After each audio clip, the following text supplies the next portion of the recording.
सिन्धुपाल्चोकको चौतारा साङ्गाचौगडी नगरपालिका 1 मा 11 वर्षकी बालिका कुलसाङ तामाङलाई मोबाइल चोरेको आरोपमा रडले पोलेर निर्घात कुटपिट गरिएको खबरले यति बेला सिङ्गो गाउँ हल्लिएको छ। मंगली श्रेष्ठ र उनका परिवार श्रीमान राकेश श्रेष्ठ, छोरा सुसन र सुशील श्रेष्ठ मिलेर बालिकालाई चोरको आरोपमा बाँधेर तातो रडले पोलेर दाम्लोले बाँधेर अमानवीय यातना दिएका थिए। हामी घटनास्थल पुग्दा कुलसाङ आँखा सुन्निएको, ओठ फुटेको, मोबाइल चोरेको होइन भन्दा पनि मलाई कुटिरहे।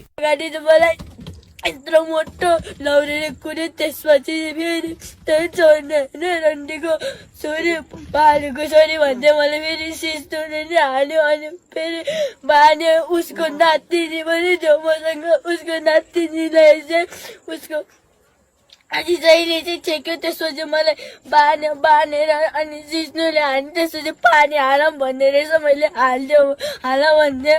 अनि मैले पानी पनि मलाई यहाँबाट यहाँसम्म तल समेत लुत्रुकै भित्ने गरेर हाल्यो। मलाई सिस्नुले फेरि हालेपछि उनीहरू मोमहरू आउँथ्यो, बौजोहरू आउँथ्यो। मलाई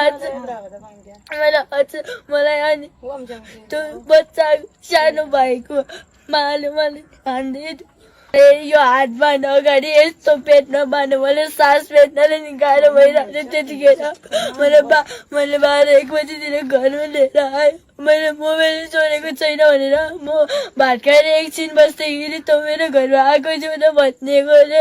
अनि त्यसपछि मैले मोबाइल चोरेको छैन दाइ भनेको।